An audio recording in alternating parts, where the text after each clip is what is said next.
రీసెంట్గా కర్ణాటకలో బెంగళూరు హైకోర్టు ఒక సంచలనాత్మకమైనటువంటి తీర్పు ఇవ్వడం జరిగింది. ఆ తీర్పులో ఏం జరిగిందంటే 2010లో ఒక ఆడ మగ ఇద్దరు, ఎందుకంటే నేమ్స్ రివీల్ చేయకూడదు కాబట్టి నేను ఆ పేర్లు రివీల్ చేయట్లేదు. 2010 నుంచి 2016 వరకు కూడా ఆ ఇద్దరు కూడా లివ్ ఇన్ రిలేషన్షిప్లో ఉన్నారు.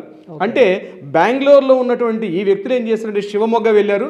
శివమొగ్గలో భార్యాభర్తలుగానే చాలామందిలో ఉన్నారు. పెళ్లి చేసుకుంటానని నమ్మించాడు. చుట్టుపక్కల వారికి, ఇరుగు పొరుగుల వారికి, సొసైటీలో ఫ్రెండ్స్కి అందరూ కూడా భార్యాభర్తలుగానే చాలా మందిగా ఉన్నారు వీళ్ళు.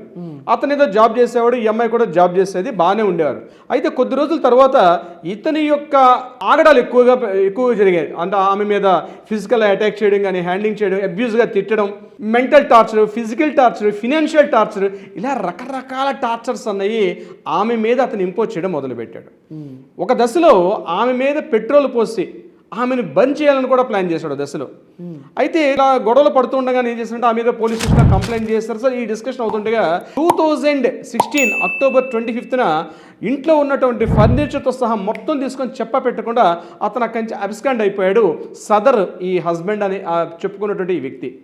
ఈవిడ ఏం చేశారంటే శివమొగ్గ పోలీస్ స్టేషన్లో కంప్లైంట్ చేయడం కూడా జరిగింది. కొన్ని సెక్షన్స్ పెట్టారు, 381, అదేవిధంగా ఫిజికల్ హ్యాండ్లింగ్ చేసినటువంటి కేసెస్, రకరకాల 503, 504, 506, at the same time 498A అనే కేసును కూడా ఇక్కడ పెట్టడం జరిగింది.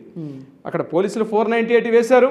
అయితే పోలీస్ స్టేషన్లో ఇతను ఎక్కడ ఉన్న అబ్స్కాండ్ అయితే పోలీసులు ట్రేస్ చేశారు, పట్టుకున్న తర్వాత అతను ఏం చేశాడు, నేను ఆమెను పెళ్లి చేసుకోలేదు కాబట్టి నా మీద 498A అనే కేసు నా మీద ఇంపోజ్ అవ్వదు, నాకు ఈ సెక్షన్ వర్తించదు, మిగిలిన సెక్షన్స్కి అయితే ప్రాసిక్యూట్ చేయబడతాను కానీ ఈ సెక్షన్ నాకు సందర్భం లేదని చెప్పి ఇతను బెంగళూరు హైకోర్టులో దీని మీద అతని క్వాష్ పిటిషన్ వేయడం జరిగింది.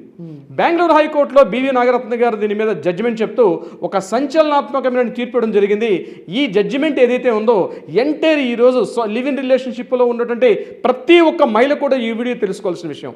ఆవిడ ఏం చేశారంటే, మీరు సొసైటీలో భార్యాభర్తలుగా చల్లమని అవుతున్నారు, మీ ఫ్రెండ్స్కి సర్క్యులేషన్స్ అందరికి కూడా మీరు చెప్పుకునేటప్పుడు మ్యారేజ్ చేసుకోకపోయినా మీ రిచువల్స్ ప్రకారం, మీ కస్టమ్స్ ప్రకారం, మీ ట్రెడిషన్స్ ప్రకారం మీరు పెళ్లి చేసుకోకపోయినా మీరు భార్యాభర్తలుగానే ఎవిడెన్సెస్ ఉన్నాయి.